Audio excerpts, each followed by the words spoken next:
আজকে আমাদের এখানে এই আগানগর 9টা ওয়ার্ড থেকে আমাদের মা বোনেরা এখানে উপস্থিত হয়েছে এবং আজকের এই ঈদ সামগ্রী বিতরণ অনুষ্ঠানে তিনি আয়োজন করেছেন আপনাদের সকলের সন্তান এই অত্র এলাকায় যিনি সাধারণ মানুষের পাশে দীর্ঘ অনেক বছর যাবত মানুষের সেবায় নিজেকে নিয়োজিত রেখেছে জনাব আইনুল সাহেব এখানে আজকে উপস্থিত এবং তিনি তার তত্ত্বাবধানে আপনারা যারা মা বোনেরা এখানে উপস্থিত হয়েছেন আমার মনে হয় প্রতিটি পরিবারের সদস্য মনে হয় আপনারা এখানে ঈদের সামগ্রী পাচ্ছেন তাই না।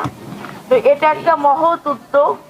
এই উদ্যোগকে স্বাগত জানানোর জন্য এবং এই প্রক্রিয়ার মাধ্যমে যেভাবে মানুষের কল্যাণে নিজেকে নিবেদিত করায় এটা হচ্ছে একটি রাজনৈতিক কর্মী কিংবা ব্যক্তি কিংবা সমাজে প্রতিষ্ঠিত যারা ব্যক্তি প্রত্যেকে যদি আমরা এইভাবে করে নিজেদের সামর্থ্য অনুযায়ী মানুষের সেবায় নিজেকে নিয়োজিত করতে পারি তাহলে আমরা নতুন করে কিন্তু একটা সম্ভাবনাময় বাংলাদেশ গড়তে পারবো তাই না, মানুষের পাশে দাঁড়াতে পারবো।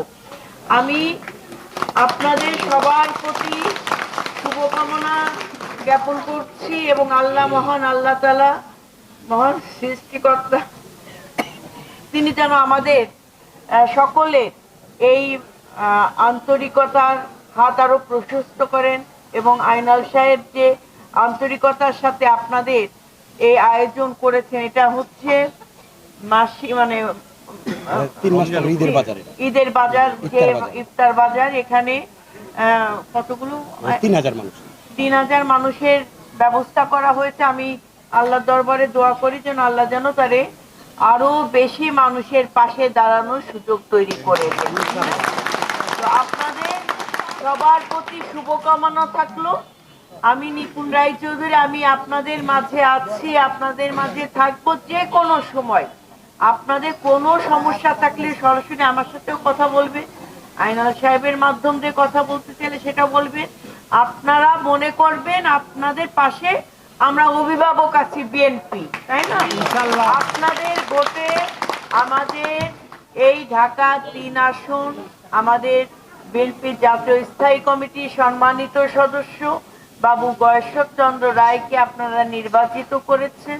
তার জন্য আমরা দলের পক্ষ থেকে বিএনপির পক্ষ থেকে আপনাদের সবার কাছে কৃতজ্ঞতা জ্ঞাপন করছি এবং আপনাদের পাশে আপনাদের সেবক হয়ে আমরা আপনাদের সেবা করব, আপনাদের পাশে থাকবো, আপনাদের সুখে থাকবো দুঃখে থাকবো এবং আপনাদেরকে সাথে নিয়েই যেটা আমরা বলেছিলাম নির্বাচনের আগে প্রতিটি এলাকায় কি কি সমস্যা এটা চিহ্নিত করা এবং দ্রুত সমস্যা সমাধানের ব্যবস্থা করা এটা আমরা অবশ্যই করব।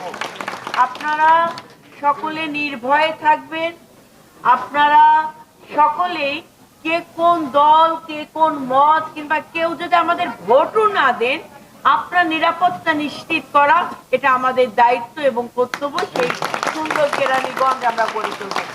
ধন্যবাদ জানাচ্ছি আমি আইনাল ভাইকে। আবার সাথে যে আমার আপারা যে পরিশ্রম করেছেন আপনারা এবং ভাইয়েরা যারা পরিশ্রম করেছেন আমি আপনাদের সবার কাছে কৃতজ্ঞতা জ্ঞাপন করছি। আমি 2-1টা প্যাকেটে দিয়ে যাব এবং আপনাদের সুশৃঙ্খল ভাবে আইনাল সাহেব উনি বাকিটা আপনাদেরকে কন্ট্রোল করে দেবেন।